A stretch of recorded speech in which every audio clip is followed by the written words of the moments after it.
Thank you so much, Parminder. And thank you, everybody, for coming along and joining us tonight. I'm going to be speaking about gout, a little bit of an update in 2023, and look forward to sharing some information with you. So I'm a rheumatologist of Valley Medical Group, and our office is based in Ridgewood. So gout is an old disease. It's an old disease that for which there's new science. It's been recognized since ancient times. There are references to it in ancient Greek texts, including those by Hippocrates. And here, for example, is a description from a famous English physician from the 1600s named Sydenham. So I'm just going to read it so that you get a sense that the more things change, the more they stay the same. He describes, a victim goes to bed and sleeps in good health. About 2 o'clock in the morning, he's awakened by a severe pain in the great toe. The pain, which is at first moderate, becomes more so. So exquisite and lively, meanwhile, is the feeling of the part affected that it cannot bear the weight of bedclothes, nor the jar of a person walking in the room. The night is passed in torture. It could be Shakespeare, for all we know. But anyway, if you pay attention to this description, you see how much information it actually gives you about gout. The fact that it comes on suddenly, the fact that it often happens in the middle of the night, the fact that the pain is very exquisite, so exquisite that not only is it painful to touch, but it's even painful to look at, as it were. Really, the description and features of gout haven't changed so much since then. So again, gout is well known, well depicted. They're very prominent people throughout history, including kings and founding fathers who were afflicted with gout. And for this reason, it's called the king of diseases and the disease of kings. King of diseases because it's very common and has been very common. And disease of kings because traditionally it's been called a sort of, quote, rich man's disease. It's been associated with affluence, which was probably related to the kind of diet that more well-to-do patients could have. So here's an 18th century drawing of an overweight gentleman, clearly well-to-do, drinking some alcoholic beverage and suffering from gout. If you look at his left foot, it's bandaged. So it's always had that association, quote, rich person's disease. But the truth is the trend is changing now. It's not, you don't just have to be of the upper classes to have gout, as you see in this cartoon. The husband says, I don't understand why I have gout. I don't even have much money. And the wife says, don't remind me. We can all relate to that. But in fact, it's become more widespread. And that also has to do with certain health and dietary trends that are available that have become a reality. And we'll talk about that. Okay, so what we'll talk about tonight is we're going to once again go over the definition of gout, some words on the epidemiology of gout, how common is it, and then, primarily we're going to talk about the clinical evaluation of gout. How do you diagnose gout? How do you know it's there? Once you think it's there, how do you treat it? And how you treat it depends on what kind of gout it is. Is it long-term gout? Is it acute gout? And then we'll also talk about some future therapies and future directions. Okay, so how would we define gout? Well, probably a basic definition is that it's a kind of arthritis. But again, by arthritis, we mean a condition that affects the joints. There are many kinds of arthritis, of course, but it's something that affects the joints, can cause pain in the joints, and the cause is thought to be due to a buildup of uric acid crystals. That's the main association. What is uric acid? Uric acid is a breakdown product of many of the foods we eat, particularly high protein foods like meat and fish. Eventually, if too much uric acid is deposited, this leads to joint inflammation, and eventually, if untreated, can even lead to a significant arthritis and destruction. Now, again, we will go over. Gout is the most common type of inflammatory arthritis. So again, thinking about what arthritis is, there's two basic kinds. There's inflammatory arthritis and there's mechanical arthritis. Inflammatory arthritis is the kind that sort of causes, frequent episodes of pain, swelling, redness, and heat, not necessarily provoked by anything. The three most common kinds of inflammatory arthritis include gout, rheumatoid arthritis, that's RA here, and psoriatic arthritis. You can probably see a lot of this in the news on advertisements. There's a lot of medications that are being developed for these conditions. But anyway, looking at this chart, comparing the left and right incidence and prevalence, you see that gout is far and away much more prevalent and much more common than the other two. Incidence of gout is 137 per 100,000 people compared to RA, which is 40 per 100,000 people. Prevalence is 3.9% versus 0.5%. So according to a recent study, I think in 2019, it's been diagnosed in more than 10 million adults. So unfortunately, very common. Here you see a depiction of the worldwide prevalence of gout. So if something's in green or blue, it means it's more prevalent. And you see that gout really is quite prevalent in the Western wealthier countries, which include the United States, Canada, Australia, and Europe. Again, this speaks to the more affluent association of it, but you see that it's quite prevalent worldwide. The other point to make is that not only is gout very prevalent, but it's the incidence and prevalence is rising. If you look at these trends over time, you see that in some of the countries mentioned, the incidence is just going up in gout. So you'd think that for a disease that we understand so well, the trend would at least be able to be curbed, but not so. It's just going up and up. It's not only increasing in time, it also increases with age. So you see that, looking at this graph, this is age over here on the x-axis. The incidence rises sharply in the over 60 population, and so that's also an interesting thing to kind of consider. And you see that it's going to continue to be a contender, gout, in the conditions that face us, especially now that we have a larger aging population and there is longevity. So while we like that, and that's good, that comes with things like gout. What's the reason? Why might it be that the incidence of gout is increasing, and that we're seeing it more with time and with age? So it could be because gout has been found to have a very strong association with certain comorbidities, certain conditions that are extremely common and that we all know about, and that unfortunately are quite common in Western society. They include hypertension, obesity, diabetes, heart disease, renal disease. So if you look at these graphs here, you see that those individuals, there's a much higher percentage of individuals with gout who happen to have hypertension than individuals who don't have gout. These conditions occur very frequently in patients with gout. So, I guess this might serve as a bit of a hint as to why gout is so prevalent. It may be prevalent because we're living longer, and as time goes on, more of us are getting these conditions. Or it could be because these conditions themselves have become extremely common and increasingly common, and they bring the gout with them.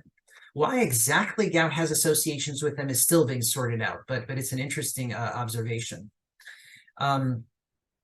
So needless to say, with such a prevalent disease, there's a significant healthcare impact and healthcare burden.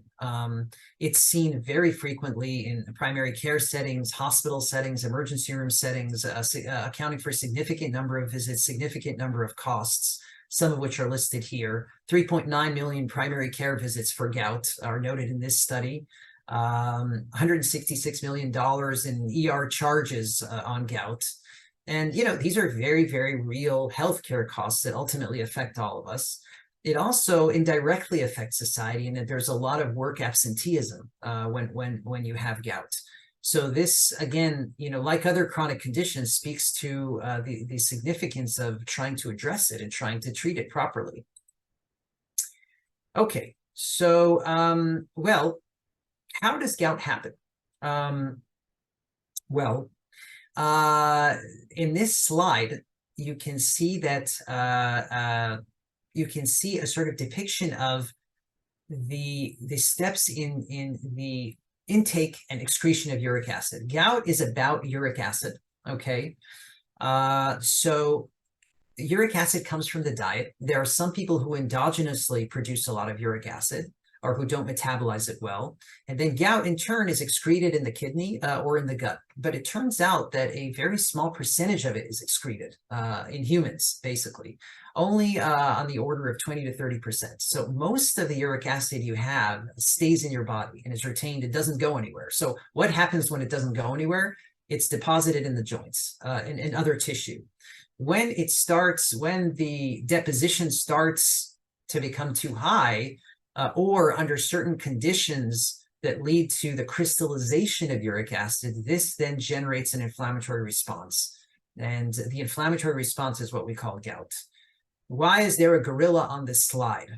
Whoever can figure that out and what gorillas have to do with gout will get a free foot exam. No, I'm kidding.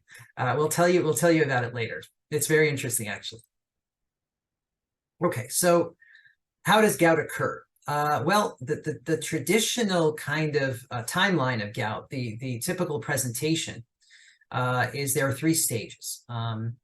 There is the acute gout flare. This is the one that we associated with the cartoons and the historical depictions. And just from what we know, somebody will suddenly get a sudden pain, swelling, and redness of the foot, quite typically. They can occur very rarely. They can occur once a year or less often than that. But what happens over time, if the uric acid remains high, is the attacks will happen much more frequently. So it could be a year between one attack and the other, then it could be 6 months, then it could be 6 weeks. And if left untreated and if it worsens, this is called intracritical gout. Eventually, when gout tends to be out of control, not only are the flares very frequently, but you start getting accumulations of the uric acid, which you can actually see in the tissue, and they generate their own kind of chronic inflammatory response. So again, this is just a summary slide kind of showing, again, you have high uric acid. That's the basic level. Not everybody has high uric acid, by the way. Certain people are more disposed to it. It could come from diet. It could come from genetic conditions. Most of the time, high uric acid is because gout is not being excreted enough. So we said before that only 20% of gout is excreted in a normal person. But if you have a kidney dysfunction and the kidneys are not working at 100%, you'll get even more uric acid. And that will also be a risk factor. Not to mention there are medications that a lot of us are on that can themselves lead to high uric acid. Now, I just want to make a note at this point and say that having uric acid is not the same thing as having gout, and it doesn't necessarily warrant treatment. So there are plenty of people who have high levels of uric acid who've never had gout, and they're not really in this discussion. They don't necessarily need to have treatment.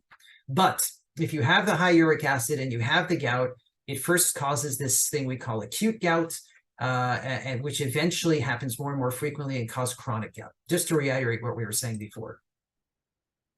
Okay, so, well, how do we diagnose gout? Let's say somebody comes into the office or, comes into a clinic and has symptoms and signs that may represent gout. So the question is, how do we know that that's what's going on? There's a lot of things that resemble gout. Well, rheumatologists are big fans of Sherlock Holmes because it's very much a field in which you have to take multiple clues and piece them together. It's all about putting together the piece of the puzzle. That's why we love it, and that's why it's frustrating, because we don't always have the pieces of the puzzle. But all the traditional steps of the physician evaluation, including history, physical exam, blood work, examination of radiography, examination of joint fluid, they're all used to help make the diagnosis of gout. And this is how we sort of try to put it together. Okay, what does it look like? This is the classic picture of gout. Often affects the foot, and it often affects the big toe. And you can see it's red, it's hot, it's swollen, it's very tender. Again, as Zaider said, it hurts to look at it.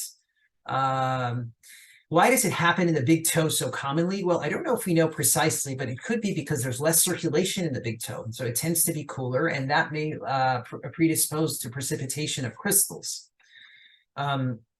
It's not just the foot and the big toe, however, where you can see gout. You can see it really in many locations, many joints. Here are some of the more common ones: the ankles, knees, elbow. So, you don't just have to have a big swollen red toe to diagnose gout. Gout is often associated with a lot of inflammation. It's not just the appearance of redness and swelling and heat, but often you can get fever that accompanies gout, or blood tests will show an elevated white blood cell count, which we associate more with infections. And it's important to remember that, sometimes we're sure that something is actually an infection and ends up being gout, and vice versa. Sometimes something really seems to be gout, but it's actually an infection. So it's always important to think about, what else could this be? What do we not want to miss? How can we keep the patient safe? This is what happens if the gout is allowed to go on for too long and the uric acid levels are maintained at extremely high levels in someone who does have gout. So eventually you see the development of what are called tophi. So what are tophi? They are these calcium-like depositions, often in the fingers or the tip of the ear or the elbows, right beneath the skin.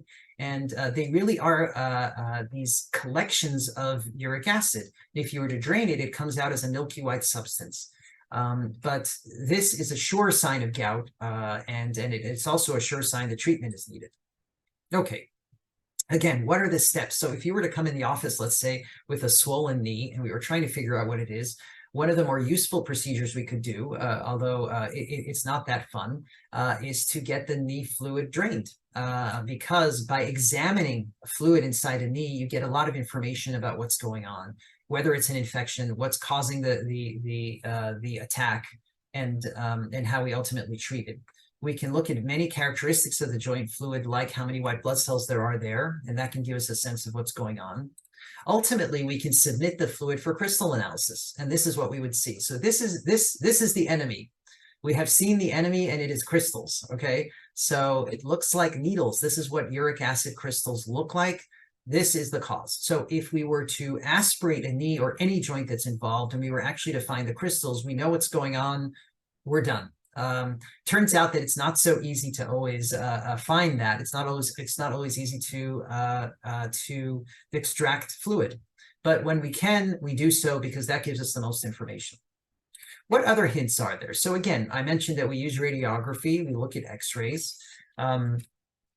Here's an example of a foot X-ray, and this is how we would look at it. You can see this sort of looks like a bite out of the edge of the joint of the first toe. This is called an erosion. An erosion is an indication of active inflammation that's really causing damage in the joint. And when you have an erosion in this location, that's usually gout. Again, there are other conditions that can do this, but it's quite pathognomonic. One of the newer technologies that have come into use over the past 10 years in rheumatology practices is ultrasound. Ultrasound is a very convenient, very helpful device, the same way the OB-GYN would use an ultrasound. We use an ultrasound to look at joints, and you can get a lot of information. And just as an example, you can get an ultrasound of the knee, and if you see this sign, I don't know how well you can tell, here you sort of have the edge of the knee joint. And if you look below, it looks like the upper lip is well demarcated, the upper lip of the joint. That is called a double contour sign, and that represents the deposition of uric acid. So when we see this, we know that gout is present. Again, something that comes from experience, but very helpful. The latest and greatest technology that's been developed over the past, let's say, 5 years or so is something called dual energy CT. So you've heard of CAT scans that, of course, give you a lot more detail into what's going on in a particular area. But there's something else called dual energy CT. We would need our physicists to explain this to us. But it uses a special image attenuation and gives you a color-coded signal. So whenever you have uric acid in a joint, it shows up as green. So it's actually a very amazing way to diagnose gout that we never had before, because very frequently we see someone who has a painful joint and there's not enough fluid to aspirate, and we're actually stumped. We actually don't know what the cause is. Well, if you have a CAT scan done of the painful affected joint and you order this special study called a dual energy CT, you can see what it is, and it'll show up as green. Now, of course, it's not perfect. There are false positives and there are false negatives, but enormously helpful. And now they do this in studies in which they try to test out different treatments of gout. And the way they know that the gout has actually left is by doing these CAT scans before and after. So very neat technology. So again, it's a puzzle. There are many pieces. We use many clues. We put on our caps and pipes, and we try to kind of put it all together to see if gout is present. most of the time, we're not going to have all 5 indications of gout that is a slam dunk. It's usually more subtle and gray than that. We'll have 2 out of 5, we'll have 3 out of 5, but it's usually the use of our experience and our knowledge of the epidemiology of the disease that tell us what we think it is and how to treat it. Okay, so let's say you're dealing with gout, you made the diagnosis. The question is how to treat it. So there's really 2 phases of treatment, and they correspond with the 2 phases of the disease. There's acute gout, which happens once and happens suddenly and doesn't happen that often, or it's the problem at hand. And then there's the long-term treatment of gout, how to treat it long-term, how to prevent it long-term. So let's start with the acute phase. And if you have in your mind the picture of that red hot foot, that's acute gout. How are we going to treat that? You first want to, quote, put out the fire. Okay. So how do we do that? Well, we have a lot of the traditional medications used against inflammation that you may be familiar with.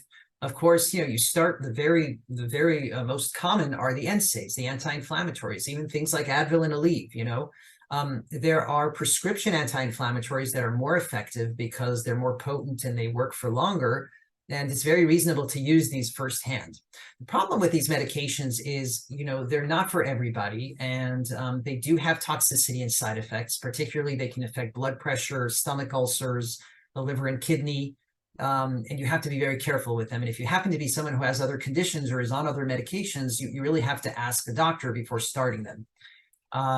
So what if we don't use the anti-inflammatories? Then there's a medicine called colchicine. Colchicine is an anti-inflammatory, but it works differently than the NSAIDs, and it was designed specifically to target the kind of inflammation caused by gout. It's actually safer than the NSAIDs, so you can use it, for example, if you're on a blood thinner, unlike the NSAIDs. On the other hand, you also have to be careful because it can interact with certain medications. And again, if you have a condition where your liver or kidney is not 100%, you have to be careful with colchicine. The other medicine used to treat acute, putting out the fire type gout is steroids. Steroids, of course, are known as the most powerful, most effective anti-inflammatories we have. They're used for a whole range of anti-inflammatory conditions, and they're very quickly will cut it at the nip, So they're also particularly useful when someone does have a kidney condition, or a liver condition, or is on a blood thinner, because there's absolutely no problem with using a steroid in that condition. Well, what is the problem with steroid? Well, they can raise blood sugar. So for someone who has diabetes, it's not the best medicine to use. And of course, over time, they do have toxicity. But usually when we're talking about gout, we're not talking about using steroids over time. So when someone has a very bad flare and the usual medicines aren't working, we'll often go to steroids. I also want to mention that steroids are used not just as tablets, but they're used as injections, of course. So if you have a gout that's only affecting the knee, or let's say only affecting the big toe, the same way that we use a needle to extract the fluid and try to confirm what's going on, we'll use a needle to inject a local amount of steroid, and that's often extremely effective without your having to take any tablets. So these are some of the choices that we use. This is just a quick slide to show you that they've made a lot of progress in understanding the immunology of gout and what happens at the molecular level. And they've identified a cytokine called IL-1. Now, the reason why you may have heard of things like this is if you look at the commercials for rheumatoid medicines that are basically on every minute, wherever you're watching TV, they've developed these very new medicines called biologics. And biologics are the latest frontier in medication. They're not just regular anti-inflammatories that non-specifically get rid of inflammation. They target very specific molecules that are supposed to be what leads to the whole inflammatory cascade. So just in September, it turns out, they approved a new medicine for acute gout. It's kind of like the future. It's kind of Star Trek. So it's not anti-inflammatories like Advil. It's not cortisone. It's not colchicine, which are decades old. It's an injection that targets this particular molecule, and the gout is gone within hours, basically. So it's obviously very effective. However, it's not for everybody, and it's probably not for most people.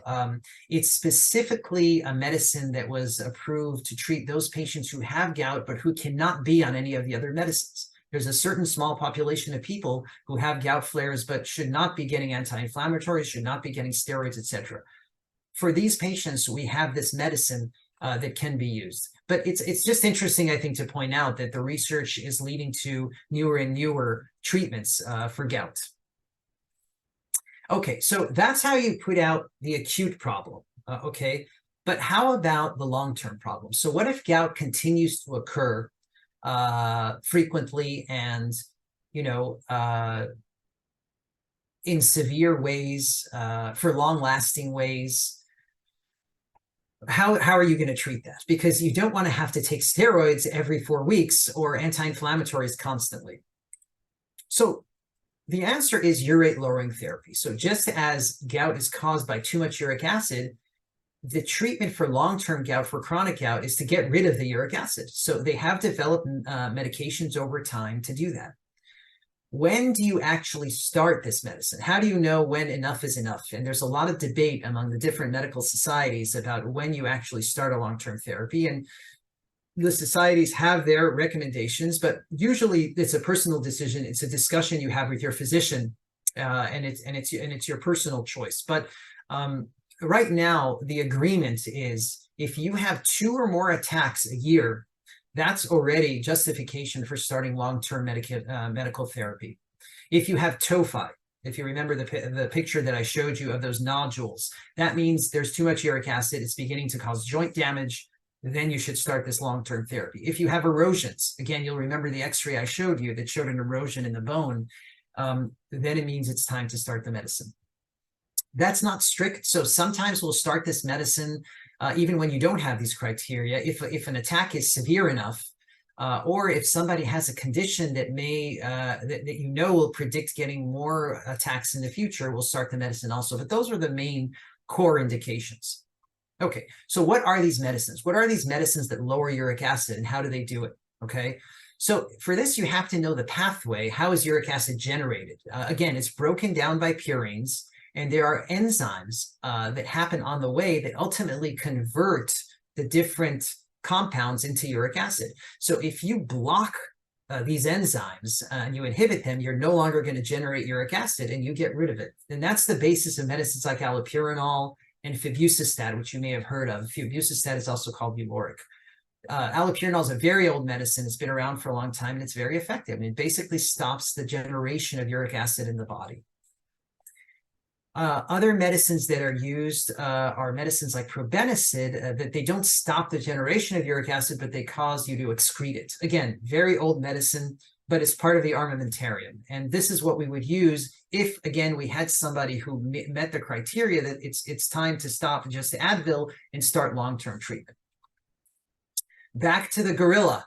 Any Jane Goodall fans in the audience? So why is there a gorilla here? Okay, what is it all about? Well, again, talking about very new and innovative therapies, it's fascinating. About 10 or 15 years ago, they developed a medicine based on the physiology of the gorilla. What does the gorilla have that we don't? The gorilla has an enzyme called uricase. Okay, so going back to this slide here, if you look at uric acid, I mentioned in the very beginning that uric acid, once we have it, we can't get rid of it. We can excrete about 20% of it, but that's it. The rest of it just remains. However, mammals like the gorilla have uricase. Uricase is an enzyme that breaks down uric acid.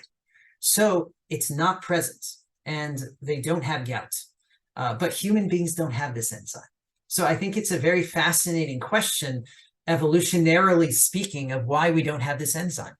But knowing what we know about the cute gorilla, a medication has been developed. It's called Krystexxa. I'm going to point it out here. It's an infusion medicine. So for those patients who have a very high uric acid burden and very severe gout and do not tolerate or are not getting good enough results with the traditional gout therapies like allopurinol or febuxostat or some of the ones we mentioned, they go on these infusions, and the infusions are, again, incredibly effective and work really quickly. But again, like the other medicine I mentioned before, the other biologic injection medicine, it's not something we start lightly. It's not something that's for everything. It has its own side effects, of course, so you're not going to jump to use it. But again, it's very nice to know that we have these options, and that the research that we've done has has helped us come up with new therapies.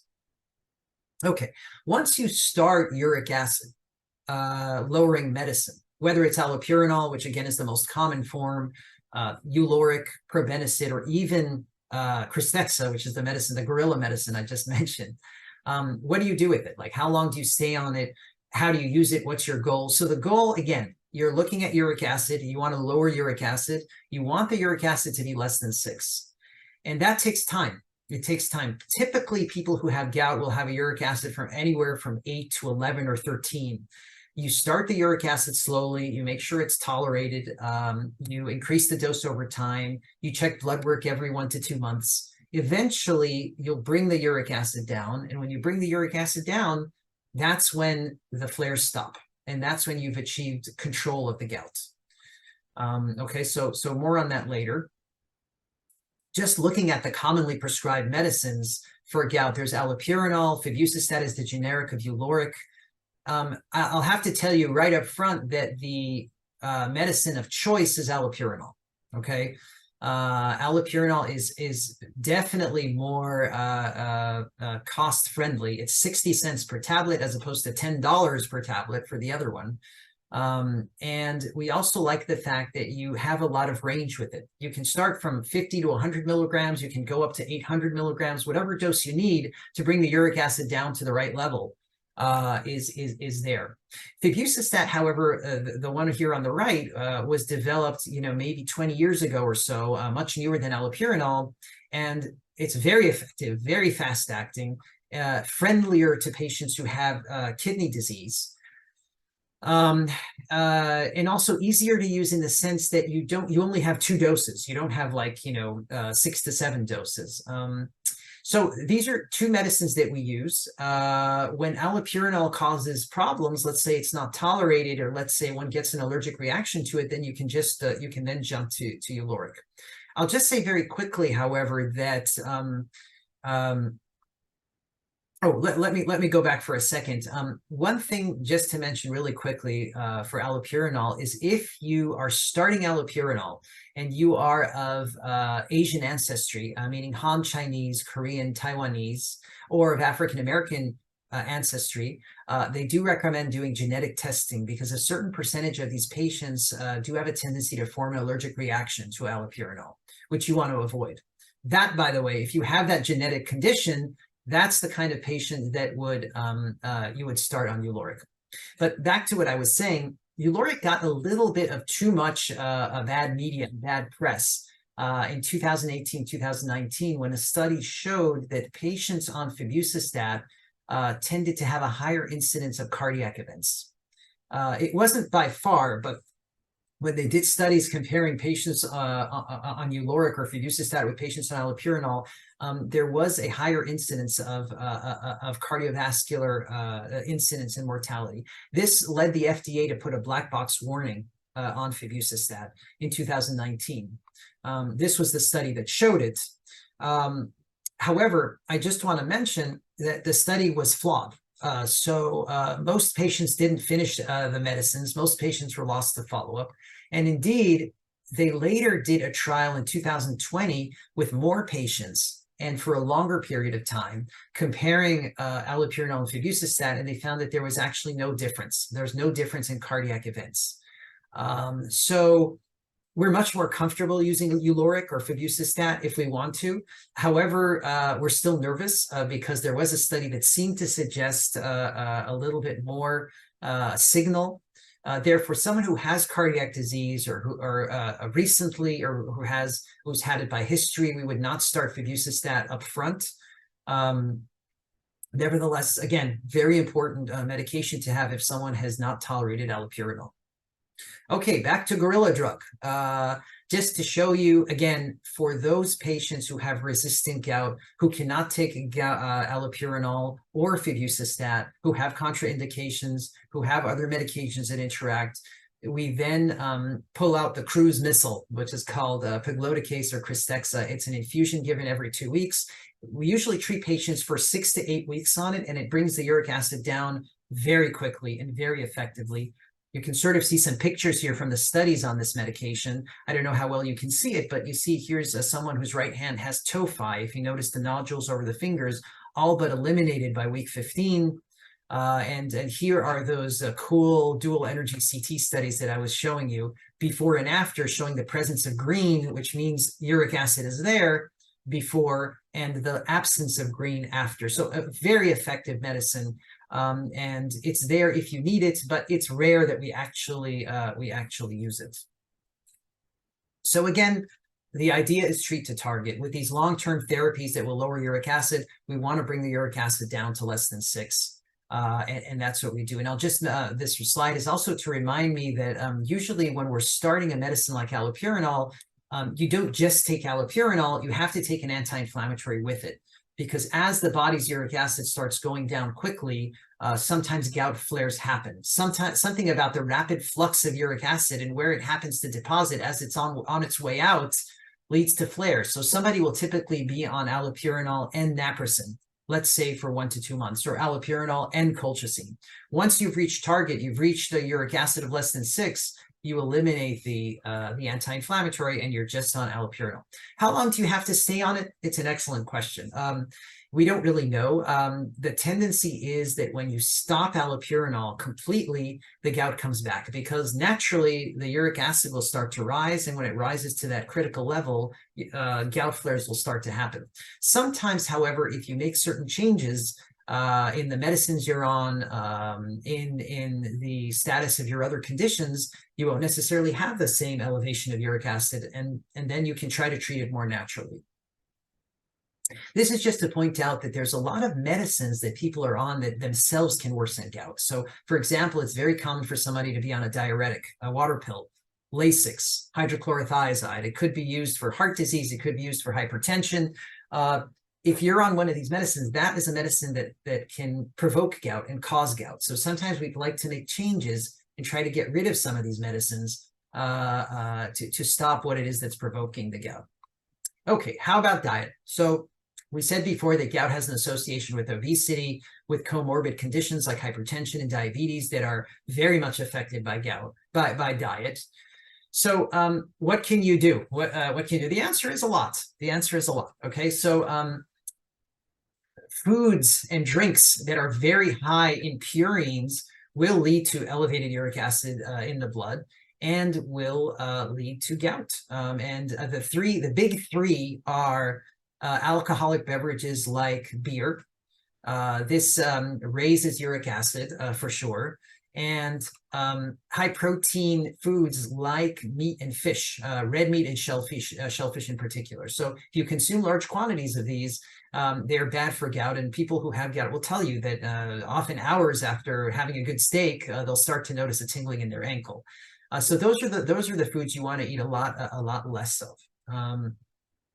On the other hand, it's interesting to see that it's not just about purine, and it's not just about meat, fish, and beer.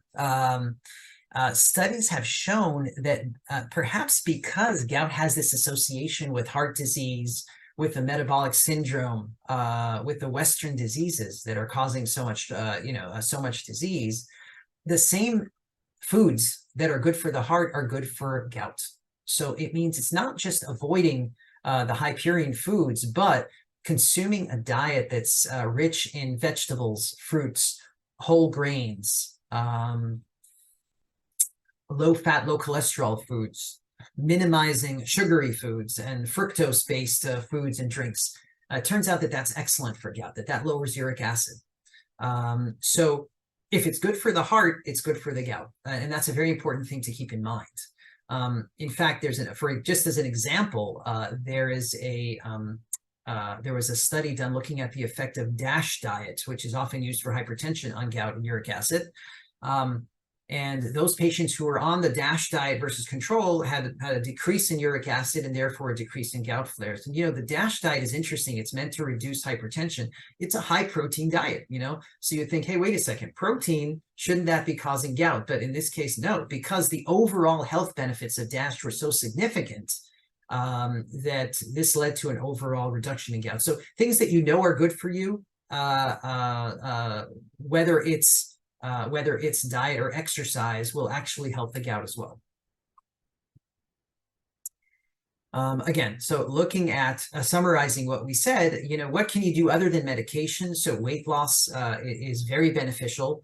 A heart healthy diet, as we said, specifically avoiding in the diet those foods and drinks that are known to worsen gout, and treating conditions that are associated with gout, particularly hypertension. Hypertension has a very strong association with gout. So often treating the blood pressure will help reduce the gout.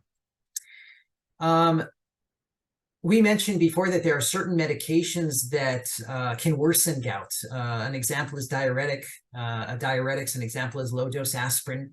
It's not to say that you should stop them. Of course, you have to consult your physician, but if you can substitute with other medications, that will help the gout. But there's also, interestingly, medicines that are used to treat some of the comorbid conditions that help gout.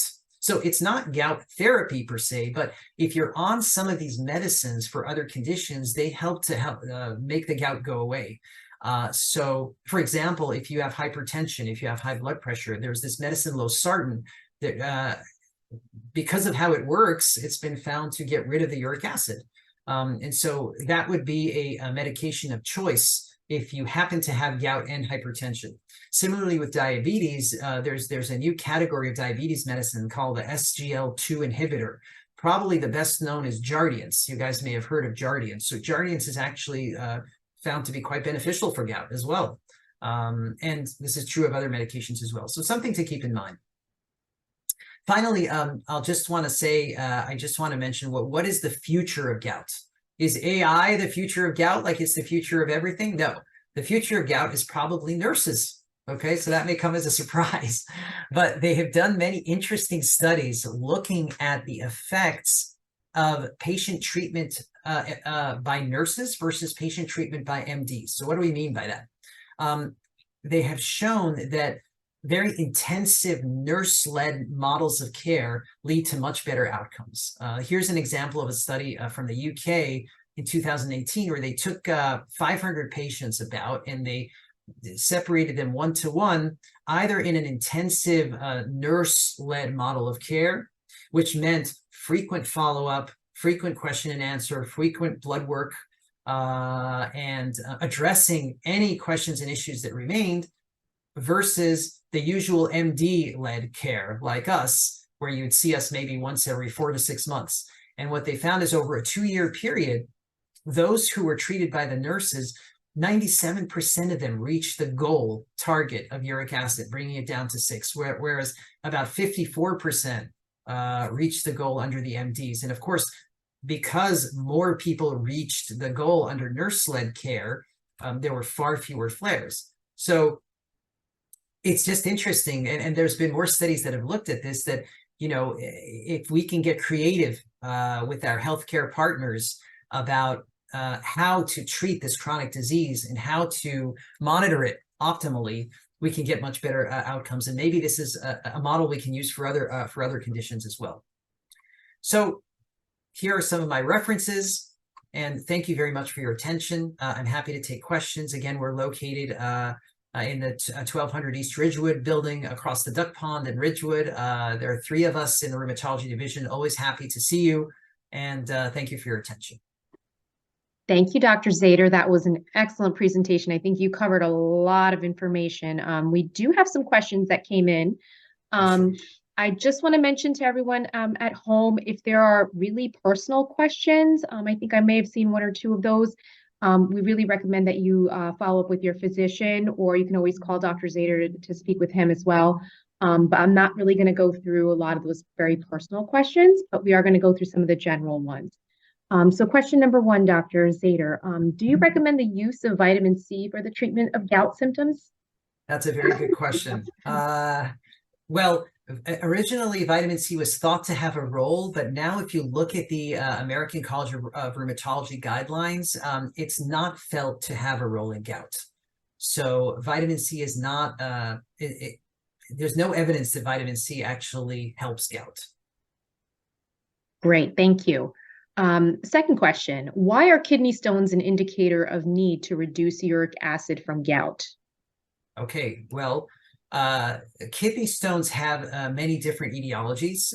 There are different causes of kidney stones, but one of the causes is uric acid. So the same way that uric acid can precipitate to crystals and affect the joints, uric acid itself can comprise kidney stones. In fact, having kidney stones is one of the indications that you need to start allopurinol or the gout lowering therapy. So because it's one of the complications really of high uric acid, sometimes quite separate from gout, you can have kidney stones without having gout. That's an indication for sure for starting therapy. And indeed, when you start the therapy, you can help ultimately dissolve and prevent dissolve the stones and prevent further ones from forming. Excellent. I know you had said that that if somebody takes allopurinol, there could be an allergic reaction. Are there any other side effects that could happen from taking that? Yes. Well, allopurinol typically can affect the stomach. So GI side effects may include bloating or diarrhea or loose bowel movements. Again, sometimes people develop a rash to it. It does require monitoring of the blood tests when you're on allopurinol because it can affect the liver. So people will often find when they've been on allopurinol for a while, the liver tests start going up on blood work, but it's not necessarily a cause for concern. It's usually very mild. And it's responsive to dose adjustments. So if you lower the allopurinol, you can improve that. In general, though, I have to say it's a very well-tolerated medicine. People are on it for a very long time, and it has very little interaction with other medicines. One exception to that is transplant medication. So if you happen to be someone or know someone who has had a kidney transplant, for example, and is on certain medications, the interaction of those medications with allopurinol can lead to a lot more side effects, and we like to avoid that. So look, as always, if you're on a medicine like this, or if you're thinking of starting it, you should always consult with your physician about, is it okay to be on this? Is it okay with my other medicines? Great. Next question. Does the human body need uric acid? That's an excellent question. um, you know, we don't know. We don't know. And I would guess not, because eliminating uric acid is fine. The only thing it happens to do is get rid of gout or get rid of kidney stones or the problems that come with that. So because we've not really seen problems in those patients who are on uric acid lowering medicine, we don't know. We don't know that it really has a function. However, it's very interesting to think about, why human beings have high uric acid, unlike the other creatures, and what role it does play. It's probably never been that someone's had a uric acid of 0. Because even with the medicines we have, you can't really get it that low. But I guess that would be one way of trying to find out. But no, we don't really know its purpose. Excellent. Is gout inherited? Yes, there is a genetic component to gout. Patients who have gout will often tell me that it's in the family, either through parents or siblings, and that probably has to do with well, first of all, there are genetic conditions that affect your ability to break down uric acid. Sometimes they're obvious, sometimes they're not so obvious. So there is the genetic component to your tendency to having a high uric acid, but there's also a genetic component to the comorbidities. So the same way that hypertension and diabetes may run in families, since those conditions are very much associated with gout, if there's diabetes in the family, there's probably going to be gout in the family as well. Okay. How about thoughts on effectiveness of uric acid self-home tests? This person has found that they can find some urine home tests and blood home tests at Amazon Prime. Are they accurate? Right. Well, that hasn't come into mainstream. Uric acid is something that changes slowly. It's not the kind of thing that you would change, that you would look at day to day. It typically takes, 4 to 6 weeks for a medicine like allopurinol to affect the uric acid. I don't know if these tests have been verified, or if these machines have been used in medical settings or clinic settings. But I think it would be very convenient if you could actually check your levels at home instead of having to go to the lab. Remember, though, it's not just the uric acid we're looking at. It's also what's going on with the kidneys, what's going on with the blood sugar, what's going on with the blood pressure, because all these things can influence the presence of gout as well. The other thing is that, although I know I said, the target is less than 6, that's not absolute. For some people who have very, very severe gout, let's say, or very advanced kidney disease, or medications that they must take that continue to provoke the gout, sometimes you have to bring the uric acid down even lower. It really has to be brought down lower with increasing the dose of the other medications. The other thing is, looking at the other side is, let's say you've had gout, you've started your allopurinol, and your uric acid didn't go down to 6, but it went down to 7.5 from 8. But you're doing just fine. You're tolerating the medicine. You haven't had gout for a year. We're generally not sticklers about it either. Our guidelines are just based on certain studies, but in real life, from the person to person, day-to-day thing, we're flexible about it. Great. This person had a severe flare-up. The doctor gave the person an injection that immediately calmed it. What could that have been? Well, that is one of the treatments of acute gout.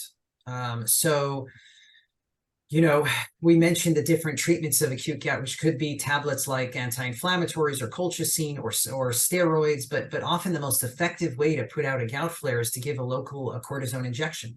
So probably there was inflammation in the joint involved, and giving the cortisone locally in the area of involvement in heat probably got rid of it very quickly. So that's a typical story where the steroid injections are very helpful. Mm. So if you have acute gout, you're just fated to have chronic gout eventually? Not always, not necessarily. If you only have one flare a year, let's say, and it's not fun and it's not pleasant, that means it's still not happening frequently enough that you need to necessarily start long-term therapy. So then it's a good idea to take a step back and try to figure out, well, what's leading to this? Why is the uric acid higher than it should be? Is it something in my diet? Is it something in my weight or lifestyle? Alcohol? Is it a medication I'm taking? If that can be modified, then you can often, make the, not have the flares occur as often, and then it's not going to progress. If, however, you're starting to get an increased frequency of flares, that so-called intracritical phase, where it's happening more often, that's a sign that, yes, if you do nothing, there is a very high chance that it'll progress to tophaceous gout, which is really the worst. I mean, tophaceous gout, by the time it reaches that, it's often very severe. It can sometimes resemble rheumatoid arthritis. So it depends, but just because you have one flare doesn't mean that you're condemned to a medicine for life, but you do have to, take a step back and try to make sure you're optimizing everything you can optimize. And if it happens that the flares increase in frequency, we do have excellent medicines that are safe and well tolerated and that can get rid of it. Often what happens, I'll just mention anecdotally, is once people get on the allopurinol and they're able to lower the uric acid and the gout goes away, then they can have their favorite foods and drinks again, which I'm not sure is the best idea or the best way to advertise medicine, but sometimes it happens that way. Okay, there's a couple of questions about diet, I guess. So number one, is diet soda equally as bad? And number two, is drinking a lot of cherry juice a myth? I'm not sure I know what that means, but I was hoping you would. Right. Diet soda is not as bad as regular soda. So when they were trying to figure out which foods lead to gout or raise uric acid, they found that fructose containing drinks, like iced tea, lemonade, or soda, sugary soda, non-diet, definitely associated with gout. A diet, not so much. So I think, I think you can be comfortable having diet soda. cherry juice extract is a very kind of old remedy that has been used in gout. You know, it's not as effective as an anti-inflammatory, but there is something to it. So again, looking at the American College of Rheumatology guidelines, the same ones that concluded that vitamin C is probably not effective, they said there's a conditional effect of cherry juice extract. So if you're looking for a natural remedy that may be helpful, I would say that there is evidence for that. So then going along with that, someone asked, what is your recommendation for a tart cherry daily vitamin? Well, you know, I think that if you have gout that's occurring relatively frequently and you're not on medicine for it and you want to try a natural way to try to get rid of it, it's probably worth trying. I can't give you exact doses because it's not something that we recommend or prescribe. It's certainly a natural remedy that one could try. There's also some data that suggests that alpha omega-3 fatty acid supplementation as an anti-inflammatory may also be good. So again, I guess that's something one could try together with diet and improving blood pressure and other parameters. However, if you're already on gout medicine, it's not necessary because it's not nearly, the cherry extract is not nearly as effective as the gout treatment. Okay, and then does acupuncture work for gout? Well, acupuncture is a modality that's used for acute pain. You know, it's classically used for acute back pain or perhaps, you know, a flare of arthritis in certain areas, osteoarthritis. Acupuncture sometimes helps the acute pain, but the problem with it is it's very short-lived. So it's not really a realistic long-term approach. And remember that with gout, it's not just the pain that you want to address, and acupuncture does address pain. It's more the underlying problem, which is the uric acid. Okay. And then this question is, how can gout affect the joints in the future, being that it is a type of arthritis if you have a bunch of flare-ups? Right. Well, what happens is, you know, if you have too much uric acid present in the joints and you don't get rid of it, the uric acid itself starts generating an inflammatory reaction. So the immune cells in your body that are usually there to protect you against infections, they start noticing that there's something foreign there. And what is that foreign thing? Uric acid crystals. So they come to it and they start trying to get rid of it. More and more cells come. It leads to redness and swelling and chronic kind of a pain and ache. And it's kind of like an army that's sent to get rid of an intruder. And what happens is as that happens more and more, and for a chronic period of time, there's collateral damage. So they start causing injury in the joints around them, and that can lead to joint erosions. It can lead to accelerated arthritis. It can lead to injury of tendons. And that's what you see if gout is completely untreated. And again, when you see those tophi that I showed you pictures of, that's usually a sign that there's too much uric acid around and it's generating a chronic inflammatory reaction. Okay, just time for maybe one or two more questions. Can gout be brought on by dehydration or high stress conditions? Right, dehydration for sure. So you know, one of the classic causes of gout is if you've been walking for a long period of time without water, or let's say you've been drinking something that's dehydrated you, not water, but let's say a lot of caffeine or something, or in runners who are pounding the pavements and they come back with severe pain in their foot in a gout flare. Dehydration definitely leads to gout. You see that in hospital settings, you see that in outpatient settings, and the reason is simple because gout is a crystalline disease. So when you have dehydration, that precipitates the crystallization of the gout needles that then causes the inflammatory reaction. Sorry, could you repeat the second question? Second part was Second part.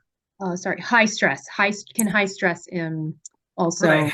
Well, that's harder to trace exactly what role that has. Stress is associated with flares of other autoimmune diseases because stress invariably leads to things like poorer sleep, poorer diet, more tension, and that influences the immune system, so it can generate more inflammation. Does it have a specific association with gout? Not that I know of, unless the stress is leading to measures dietary wise, for example, like you're eating a lot more Oreos and cookies suddenly to make yourself feel better. That could lead to gout. Got it. And then do you recommend making appointments more often with nurses, like let's say every 1 to 2 months to check numbers instead of seeing your MD every 4 to 6 months? That's a good, right, exactly. Great question. In other words, that study is that the future? And so look, I think that one of the reasons why the nurse-led model, that study that showed it, was so astoundingly successful. I mean, 97%, target versus 50%, is because yes, the patients and the nurse practitioners in the study had the opportunity to see each other a lot more often. So there's no doubt that with something like gout, if you come back often, if you check the tests, if you report symptoms, if you address symptoms, if you take it seriously, that is the way to get rid of it, and to be very successful. So I think that yes, if there is a physician assistant or a nurse practitioner who has the availability and the knowledge of gout to see you often, that would be a good bet. Okay. Do you have just a couple more minutes? We just have a couple more Sure, questions. sure. Okay. Next question. Is there any relationship to hypothyroidism like there is with hypertension? No, hypothyroidism is not associated with gout. Hypothyroidism is associated with pseudo gout. So that's another lecture. Come back next year or another for that. Pseudo gout is similar to gout. It also causes inflammation of the joints, but it's caused by calcium crystals. Anyway, that does not have an association with uric acid-based gout. Okay. And is this number 6 absolute amount of uric acid or density of uric acid per unit weight? Mm-hmm. Well, yeah, it's milligrams per deciliter. It's a concentration. It's a concentration of gout. And, when they've looked at thousands of patients over the years in these studies, they were trying to figure out, well, what's the critical level? What's the level of uric acid in the blood below which we're going to stop seeing gout or stop seeing as much gout? And they figured that it was 6. However, if you look at a normal person and you check their uric acid, I say normal, but, someone who's never had gout, a normal uric acid is 7.5, and that's fine. You could be walking around with 7.5 and not have gout. But for those who have gout, you see that there's a problem already, and they're very sensitive to even low amounts of uric acid. So you want to get it under 6. Okay. And then can we assume that shellfish is the worst offender? And which shellfish would you say is the one that is most often the one that kind of brings on gout, like clams, shrimp, mussels? Right. Well, shellfish is up there for sure. There's something about the concentration of, and it's so good, there's something about the concentration of the purines in that food that definitely provokes gout. I think shrimp in particular is always mentioned, but shellfish in general. Now, it doesn't mean you can never have it, and it doesn't mean you can never have meat, let's say, it just means certainly things like red meat and shellfish in moderation, less often.